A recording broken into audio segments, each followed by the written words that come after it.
মূল প্রশ্নটা ছিল যে, কোন পরিস্থিতিতে ৭৫ এর ১৫ই আগস্ট হলো? হুম।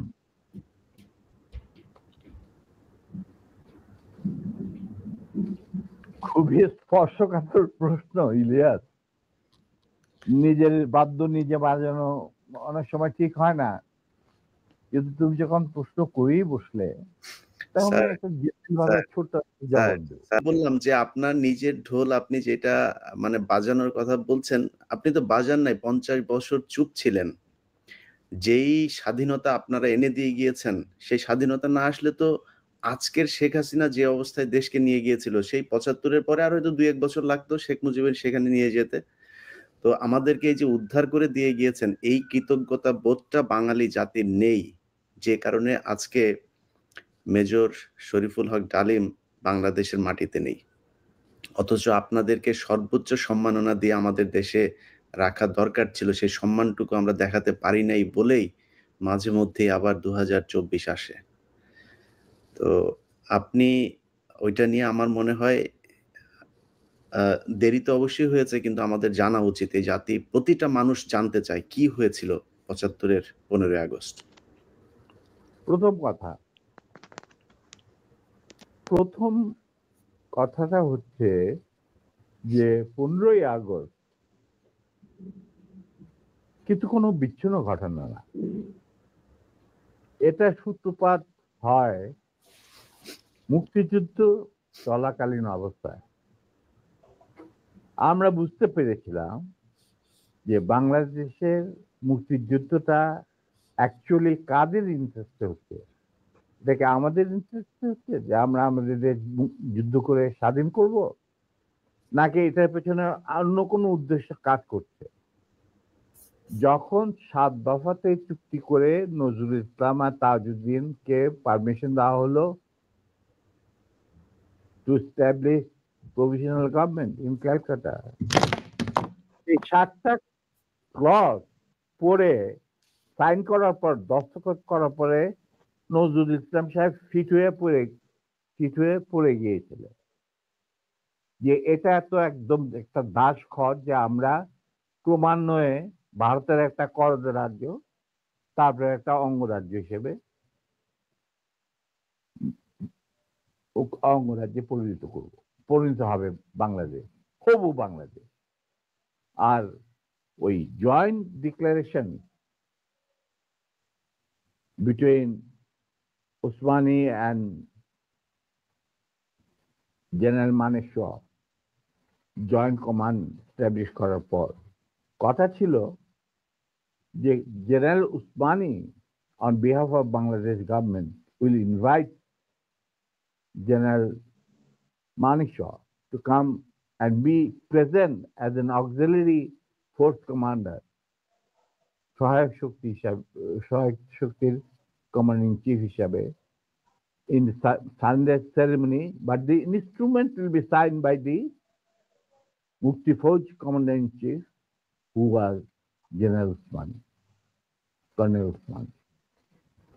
কিন্তু সেটা হতে দেওয়া হলো না।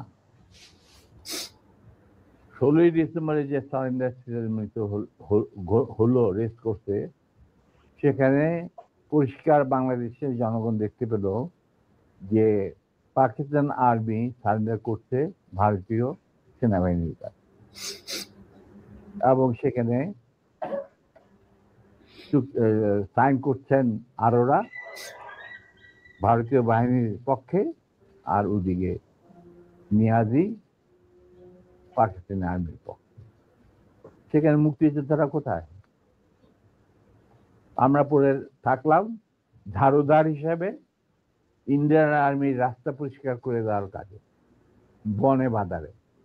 আমাদেরকে কোনো শহরগঞ্জে ঢোকার পারমিশন দিল না মুজিব সরকার, মানে তাজউদ্দিনের সরকার, আওয়ামী লীগ সরকার। সেই অবস্থায় কি প্রমাণিত, এটা এই ঘটনায় কি প্রমাণিত হলো? ইন্ডিয়া প্রমাণ করলো সারা বিশ্বে যে বাংলাদেশের জনগণ নিজেরা যুদ্ধ করে দেশ স্বাধীন করেনি, বাংলাদেশ নামক একটি রাষ্ট্র প্রিমেচুরলি জন্ম দেওয়া হয়েছে as an outcome of Indo-Pakistan war, যেখানে ইন্ডিয়া জিতেছে। এইটা হলো ইতিহাসের শুরু। তারপর মুজিবকে যখন ছাড়া হলো, সে তো কিছুই জানতো না যে দেশ স্বাধীন হয়েছে, কোনো মুক্তি ফৌজ বলে কিছু ছিল, হাজার হাজার লোক দেশচ্যুত হয়েছে, প্রাণ হারিয়েছে, কিছু জানতো না। সে তাকে যখন ছেড়ে দেওয়া হলো, তখন ইন্দিরা গান্ধী তাকে পাকিস্তানে ফোন করে বলল যে ফোন করলো মুজিব, ফোন করে বলল যে আমি দেশে ফিরে যাচ্ছি। তখন ইন্দিরা গান্ধী বলল, যাওয়ার আগে আপনার সাথে দেখা করে আমি আপনাকে কৃতজ্ঞতা জানতে চাই। তো তখন ইন্দিরা গান্ধী বলল, কৃতজ্ঞতা জানাবেন, আপনি ফোন না করলে আমি আপনাকে ফোন করতাম, আপনাকে ঢাকায় সরাসরি আপনি যাবেন না, আপনি নয়াদিল্লি হয়ে যেতাম। মুজিব সেটাই করলেন, তিনি চলে গেলেন নয়াদিল্লি, লন্ডন হয়ে। সেখানে কি হলো, যেই 7 দফা চুক্তিতে সাইন করার পর প্রবাসী সরকার গঠন করেছিল তাজউদ্দিন আর নজরুল ইসলাম, সেই আওয়ামী লীগ বাংলাদেশে ক্ষমতা গ্রহণ করলো সারেন্ডারের পর। ওই 7 দফা ভিত্তিতে, এবং সেই 7 দফাতে মুজিব স্বাক্ষর দেওয়ার পর ফিরে গিয়ে তিনি ক্ষমতা নিজে হাতে নিয়ে নিলেন। তাজউদ্দিনকে বললো, তাজউদ্দিন তুমি প্রাইম মিনিস্টার থাকবা না, আমি হোম প্রাইম মিনিস্টার। তারপর কি হলো, কোনো নির্বাচন নাই, কিছু নাই। ওই 70-এর নির্বাচনের সুবাদে তারা ইন্ডিয়ার 4 স্তম্ভ ডুপ্লিকেট বাংলাদেশে ইম্পোর্ট করে তার উপরে একটা সংগঠন বানানো, হুবহু এক। শুধু তাই না, রবীন্দ্রনাথ ঠাকুর, যাকে নিয়ে আমরা নাচানাচি করি এবং অনেকের মানে ভাসে যায়, আপ্লুত হয়ে যায় আবেগে, এই রবীন্দ্রনাথ ঠাকুর একজন ইন্ডিয়ান নাগরিক এবং ইন্ডিয়ার জাতীয় সঙ্গীতের রচয়িতা। আমাদের দেশে তার চেয়েও প্রতিভাবান কবি কাজী নজরুল থাকা সত্ত্বেও আমরা সেই ভারতীয় নাগরিকের একটা গানকে আমাদের জাতির উপরে চাপিয়ে দেওয়া হলো জাতীয় সঙ্গীত। পৃথিবীর ইতিহাসে এমন কোন নজির আর দ্বিতীয়টা আছে বলে আমি মনে করি না। কেন কোন বাংলাদেশে যদি নজরুল ইসলামকে আমরা জাতীয় কবি আখ্যা দিয়ে থাকি, তাহলে নজরুল ইসলামের গান কেন হলো না? বা অন্য কারো গান হতে পারতো জাতীয় সঙ্গীত।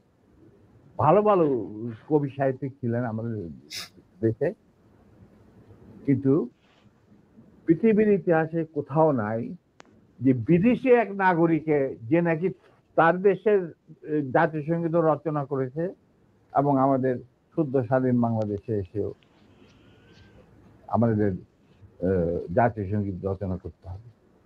এটা কি ধরনের কথা? That means you have nothing in your hand. তারপর মুজিবকে দিয়ে রক্ষী বাহিনী সৃষ্টি করলো ইন্ডিয়া।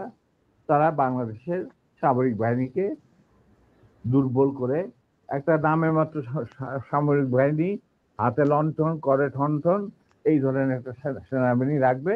আর কারণ একটা সেনাবাহিনী তো রাখতেই হবে, কারণ যে কোনো জাতির মেরুদণ্ড হচ্ছে সেনাবাহিনী।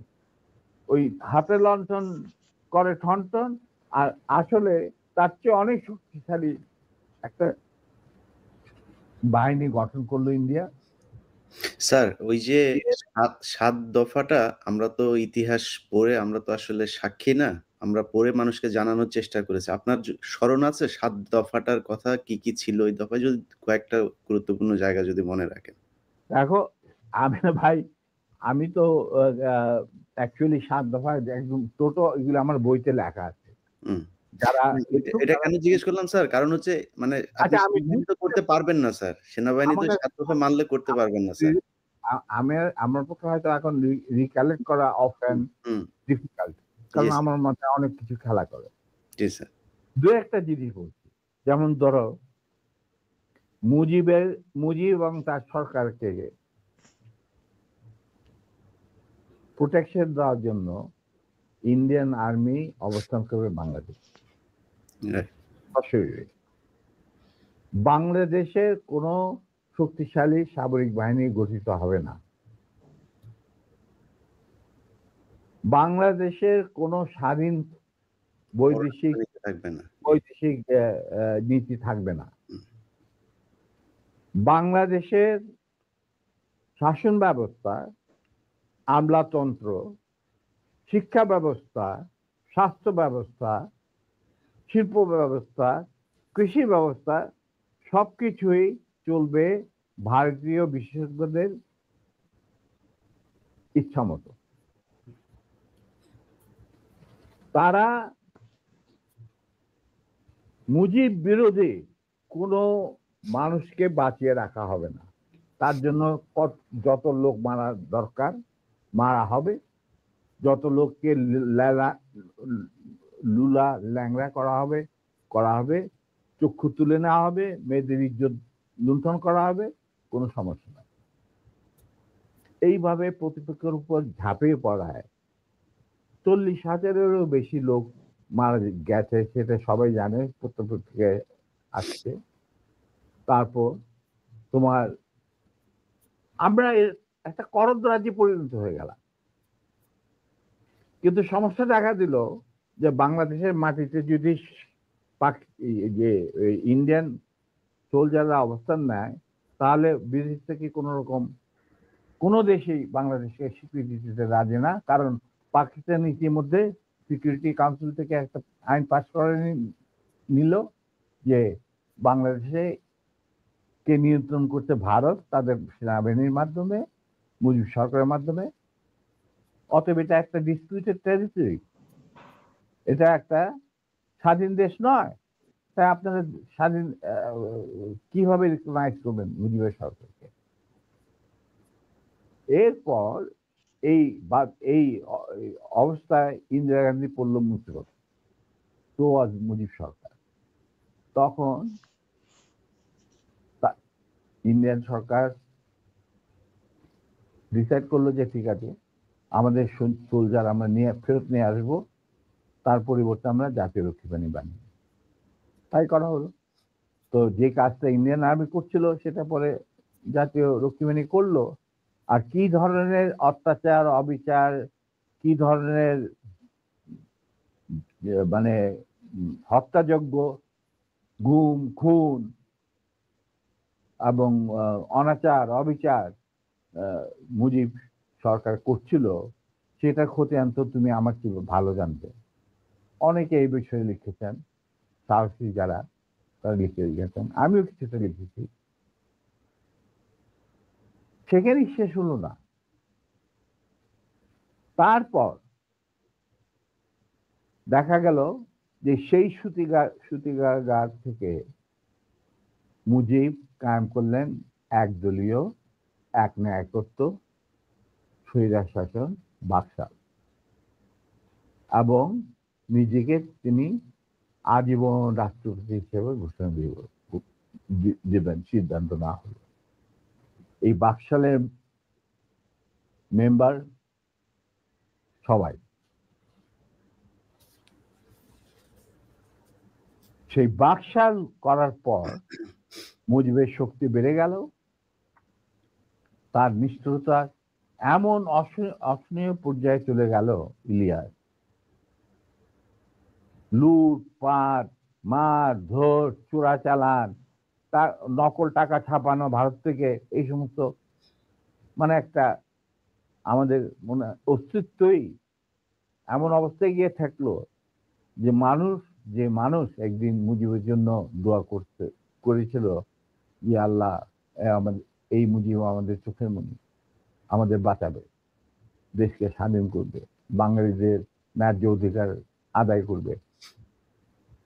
সেই মুজিবের জন্য লোকজন আল্লাহর কাছে দোয়া চাচ্ছিল যে আল্লাহ আমাদের আজাদ দাও, নমরুদের হাত থেকে আজাদ দাও, আমরা তো শেষ, মরে যাচ্ছি সব,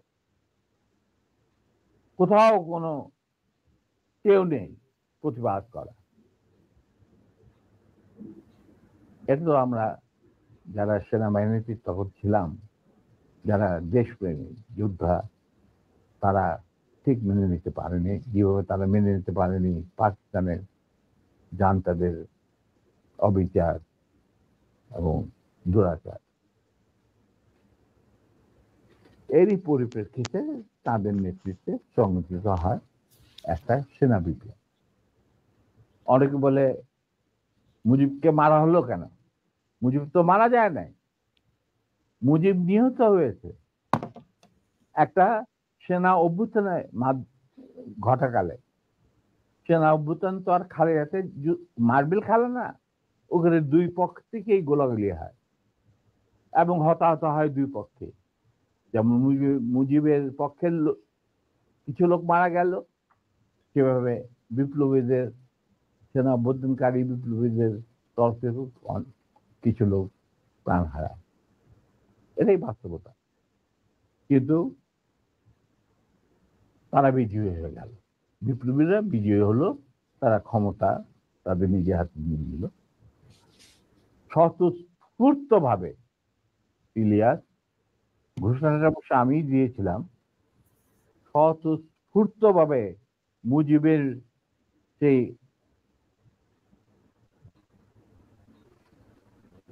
মৃত্যুর খবর জানার পর আর বাকশালের পতনের খবর জানার পর লাখো লাখো লোক, মানে দেশের রাস্তা ঘাট, গঞ্জ, শহর, বন্দর, নগর, গ্রাম, সবাই আনন্দ মিছিল বের করলো। আমরা তো এই সমস্ত লোকজনকে ডেকে নিয়ে আসিনি, স্বতঃস্ফূর্ত ভাবে লোকজন। আর যে সমস্ত রাজনৈতিক নেতা বা দলগুলো আন্ডারগ্রাউন্ড ছিল, তারাও জনসমর্থন নিয়ে রাস্তায় চলে আসে। এইভাবেই জনস্বীকৃতি পেয়েছিল 15 আগস্টের 32 সামরিক অভ্যুত্থান। এবং পরবর্তীতে খালেদ মোশাররফের প্রতিক্রিয়াশীল কুচক্রীদের কুদেতার বিরুদ্ধে ঘটা 7 নভেম্বর সিপাহী জনতার বিপ্লব, এগুলো সব একই সূত্রে গাথা। তো আমি বলবো যে আমাদের ফার্স্ট রিপাবলিক ছিল, ফ্রান্স রেভলিউশনের পরিপ্রেক্ষিতে বলছি, ফার্স্ট রিপাবলিক ছিল 71 মুক্তিযুদ্ধ, তারই ধারাবাহিকতায় হয়েছে 75 আগস্ট বিপ্লব, তারই ধারাবাহিকায় থার্ড রিপাবলিক হয়েছে 1924 সালের ছাত্র জনতার গণ অভ্যুত্থান। এখন যেহেতু আমি বলেছি যে সম্পূর্ণ বিজয় আমাদের এখনো অর্জিত হয়নি, চলমান বিপ্লবের গতিধারায় সংগঠিত হবে চতুর্থ রিপাবলিক, মানে চতুর্থ বিপ্লব।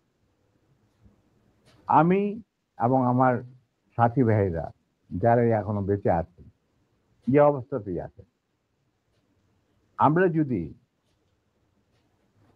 আমাদের বর্তমান প্রজন্মের বিপ্লবীদের, ছাত্র জনতা,